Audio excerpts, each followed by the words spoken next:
Hello guys, welcome to super fast study with Vishal Raj. दोस्तों, आप सभी का स्वागत है हमारे YouTube channel super fast study with Vishal Raj में। दोस्तों, आज मैं आप लोगों के लिए लेकर आया हूँ फिजिक्स का क्लास, जो कि इससे पहले हमने मैकेनिक्स के बारे में, यांत्रिकी के बारे में सीखा था। अब इस वीडियो हम लोग उसी की आगे चलने वाले हैं और ये उसका पार्ट 2 वीडियो है, जो आपके लिए बहुत ज्यादा इंपॉर्टेंट साबित हो सकता है। दोस्तों, पिछले क्लास में हमने देखा था कि ऊर्जा क्या होता है, कार्य क्या है, और उसके बारे में हमने बहुत अध्ययन किया था। तो अब इस वीडियो में हम चलेंगे उसी के आगे। तो हम इस वीडियो में जानेंगे यांत्रिकी मैकेनिक्स पार्ट 2 के बारे में। तो पहले पार्ट में हमने देख लिया था कि कार्य, ऊर्जा और वो सब घटनाएं क्या थी, वहां तक हमने क्लियर कर लिया था। तो इसमें हम चलेंगे, सबसे पहले हमारा जो इम्पोर्टेंट चीज है वो है न्यूटन का नियम। न्यूटन की गति का नियम। न्यूटन ने क्या बताया था, जो हम लोग चलते हैं, कैसे हम चलते हैं, तो उसमें कौन सा रूल फॉलो होता है, वही चीज न्यूटन ने अप्लाई किया था, बताया था हम लोगों को। तो अगर हम ध्यान दें तो न्यूटन की गति का नियम बहुत ही इजी तरीके से मैं आप लोगों को समझाऊंगा, अगर आप थोड़ा सा भी ध्यान दें। तो न्यूटन की गति का नियम क्या है, जो ऐसे हम लोग चलते हैं। अब गति क्या है, हम लोग ये भी जान लेते हैं कि गति हम किसे कहते हैं। सपोज मैं यहाँ पर खड़ा हूँ, तो उस समय तो चल रहा है, बट मैं यहाँ पर कोई परिवर्तन नहीं कर रहा हूँ, मतलब मैं मोशन नहीं कर रहा हूँ। अगर मैं यहाँ से यहाँ आ गया तो मतलब 1 या 2 सेकंड लगे होंगे, तो यह इसको हम बोलते हैं मोशन, बोलते हैं, गति बोलते हैं। इसका मतलब ये होता है कि जब कोई वस्तु समय के साथ अपने स्थिति में परिवर्तन करती है तो उसको कहते हैं गति, कहते हैं मोशन, कहते हैं। अब जो मोशन हम लोग करते हैं, जो चलते हैं, जैसे कोई चलता रहता कहते हैं स्लो मोशन चलो, स्पीड में चलो, तेजी से चलो, स्लो चलो, तो ये चीजें कहते हैं। वहां पर क्या है, वो हमारा होता है मोशन, गति। और जब हम चलते हैं उसी का रूल फॉलो होता है, और इसको बताया था सर आइजैक न्यूटन ने। तो उसी का हम लोग यहाँ पर अध्ययन करने वाले हैं। तो इन्होंने बताया था 3 टाइप से, 3 रूल बताए थे, पहला, दूसरा और तीसरा। पहला नियम क्या था, इनके पहले नियम में हमारे ये था, पहला नियम, इस नियम को हम लोग कहते हैं गति का पहला नियम, या न्यूटन की गति का नियम, या गैलीलियो का नियम, या जड़त्व का नियम भी इसको हम लोग कहते हैं, इंटीरियर का नियम भी कहते हैं।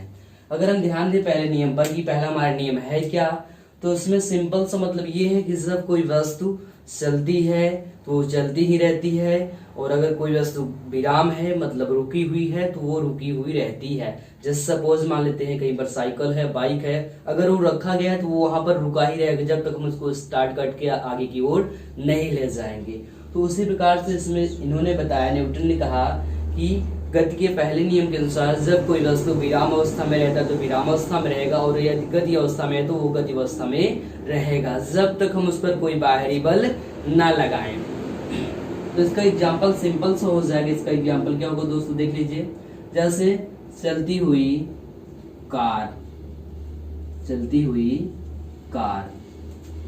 दूसरा, रुकी हुई बाइक, रुकी हुई बाइक। अब इसका मतलब यहाँ पर क्या है, अगर हम यहाँ पर थोड़ा सा ध्यान दें तो हमारे ये क्लियर हो जाएगा।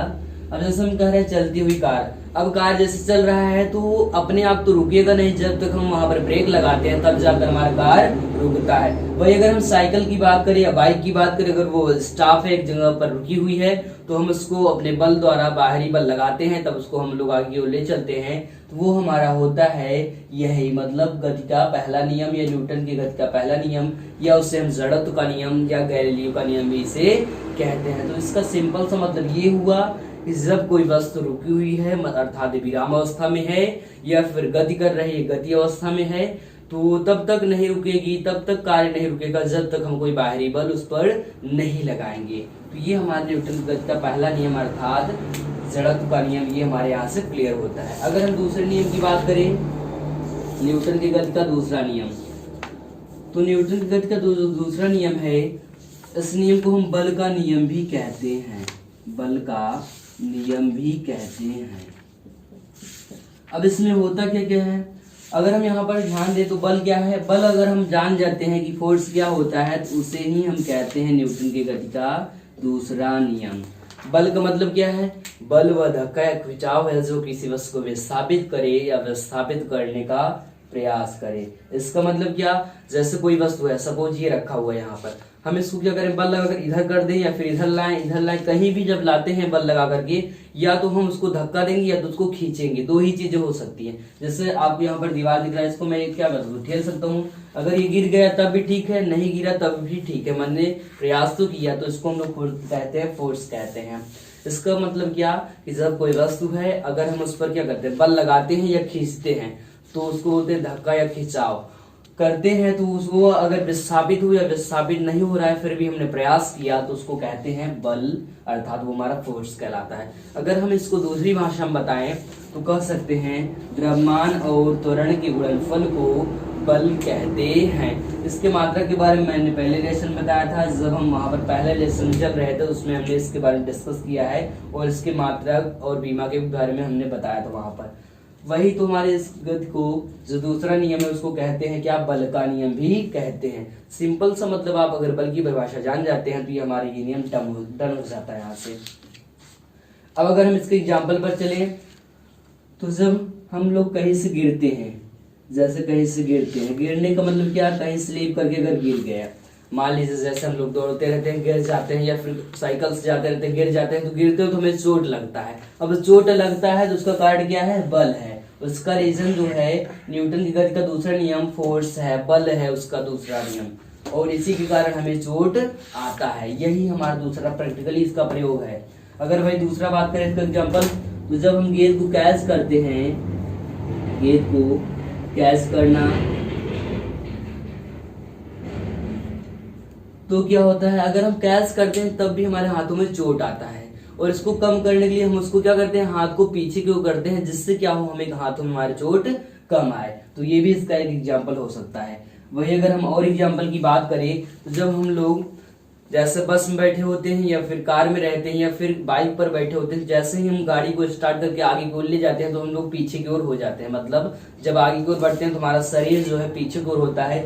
वो भी कारण हमारा न्यूटन की गति का दूसरा नियम, यही कारण हमारा होता है, जो कि आप देख रहे हैं क्या, दूसरा नियम बल का नियम होता है, बल कार्य करता है वहां पर भी। ठीक है, तो चलते हैं अपने अगले नियम पर।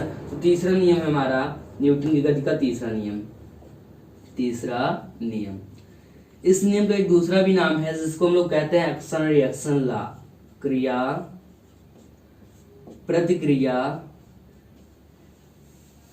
का नियम, एक्शन रिएक्शन लॉ, क्रिया प्रतिक्रिया का नियम।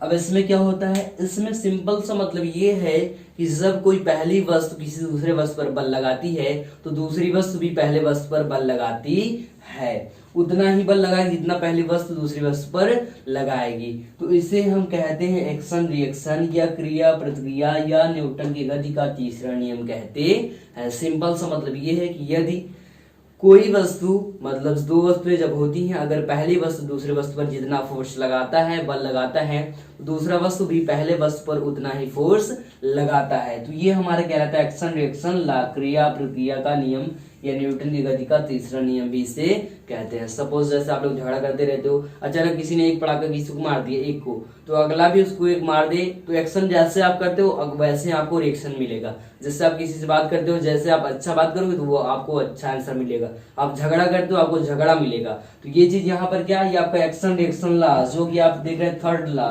न्यूटन गति का तीसरा नियम, ये यहाँ पर अप्लाई होता है। तो ये हमारा हो जाता है न्यूटन की गति का तीसरा नियम। अगर हम इसके एग्जाम्पल पर चले, तो इसका एग्जाम्पल जो है हो जाएगा, जैसे हम लोग धरती पर चलते हैं, धरती पर चलना। अगर वही दूसरे एग्जाम्पल की बात करें तो तैरना, और एग्जाम्पल की बात करें तो बंदूक से गोली निकलना, बंदूक से गोली निकलना आदि। अब इसका मतलब क्या है यहाँ पर, जैसे हम कहते हैं धरती पर चलना, अब जैसे हमारा जो नीचे का पैर है, जो फुट है, उसको क्या करते हैं हम लोग, धरती पर क्या करते हैं, बल लगाते हैं, फोर्स लगाते हैं उसके ऊपर। जितना तेजी से हम बल लगाते हैं उतना तेज हम लोग आगे की ओर बढ़ते हैं। अगर हमें बहुत तेज से दौड़ना है तो क्या करेंगे, बहुत तेज फोर्स उस पर अप्लाई करेंगे धरती पर, लैंड पर, तो जिससे हम लोग आगे की ओर बढ़ेंगे। तो वो हमारा हो जाता है क्या, धरती पर चलना। तो जितना हम फोर्स धरती पर लगाते हैं, धरती हमारे ऊपर उतना बल लगाती है, जिससे हम लोग आगे की ओर बढ़ पाते हैं। दूसरा देखिए तैरना। तैरने का मतलब क्या, अपने हाथ को हम ऐसे से करते हैं। ऐसे से करने का मतलब ये है कि जितना तेज हम पानी में वाटर में फोर्स लगाते हैं उतना तेज जो वाटर है पानी हमारे ऊपर भी बल लगाता है, जिससे हम लोग आगे की ओर बढ़ते हैं। तो वहां पर ये नियम अप्लाई होता है, एक्शन एंड रिएक्शन लॉ, क्रिया प्रतिक्रिया का नियम, जिसको हम न्यूटन गति का तीसरा नियम कहते हैं।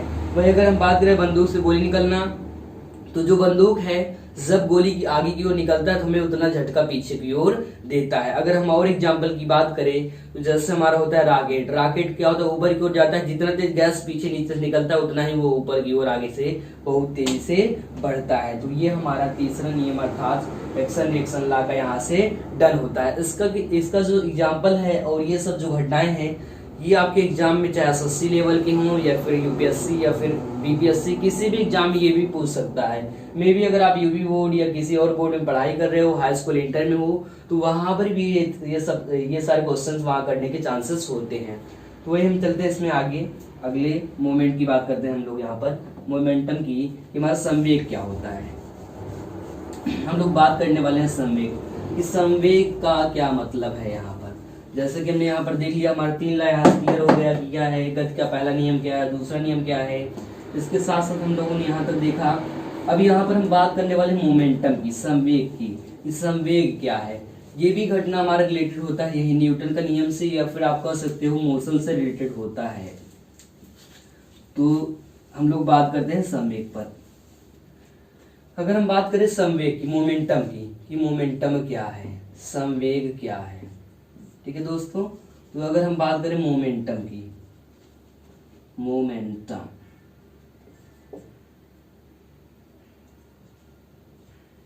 तो संवेग का मतलब सिंपल सा मतलब यहाँ पर क्या दे रखा है, वर्ड यहाँ पर दे रखा है वेग। यहाँ पर आपको मिल रहा है वेग पहला नंबर, फिर उसके साथ लिखा है सन।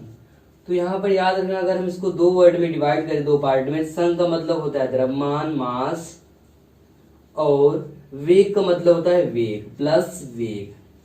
अब इसका मतलब क्या है, तो इसको हम व्यक्त करते हैं P से, और P बराबर होता है m इंटू वी। अब m क्या है, m हमारा हो गया द्रव्यमान, v क्या है, v हमारा वेग है।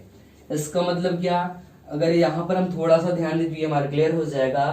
m का मतलब द्रव्यमान, v का मतलब वेग, मतलब द्रव्यमान और वेग के मल्टीपल को, गुणनफल को हम संवेग कहते हैं। संवेग को हम P से व्यक्त करते हैं, और P बराबर होता है m इंटू वी, मतलब द्रव्यमान गुणते में वेग। अब ये होता कहाँ पर है, अगर हम इसके मात्रक की थोड़ा सा बात कर लें तो इसका मात्रक जैसे हमारा ये है किलोग्राम, तो किलोग्राम इसका हो जाएगा द्रव्यमान का। वेग की बात करें तो इसका होता है मीटर प्रति सेकेंड। तो यहाँ से इसका मात्रक भी क्लियर हो सकता है। आगे अगर हम यही चले, इसके आगे बात करें तो इसका यूज, या फिर हम कह सकते हैं एग्जाम्पल।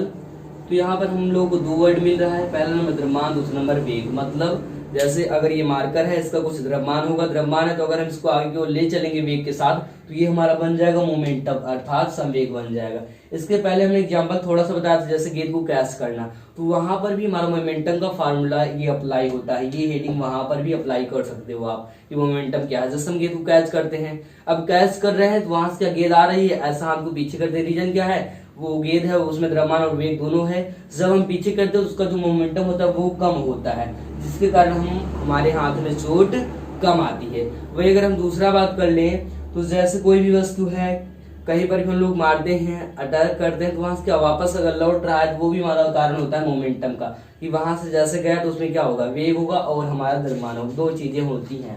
तो यहाँ से हमारे ये जो मोमेंटम है ये भी क्लियर हो जाता है। वही अगर हम बात कर ले इसमें और आगे, तो एक हेडिंग यहाँ पर हमें और मिलता है, संवेग संरक्षण का नियम। संवेग संरक्षण का नियम।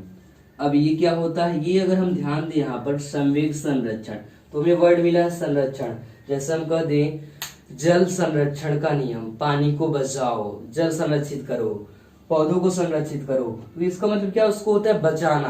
तो यहाँ पर क्या होता है, हमारा जो संवेग संरक्षण का नियम है, यहाँ पर अगर हम ध्यान दें, फोकस करें, तो संवेग संरक्षण का सिंपल सा मतलब ये है कि हमें संवेग को बचाना है। जब 2 पिंडें होती हैं तो वहां पर उनका जो वेग है, गति है, उनको हमें क्षरण नहीं करना है, अर्थात उनको बचाना है, तो वो हमारा अप्लाई होता है वहां पर संवेग संरक्षण का नियम। इसका मतलब क्या, हमें संवेग को बचाकर उसको संरक्षित रखना है।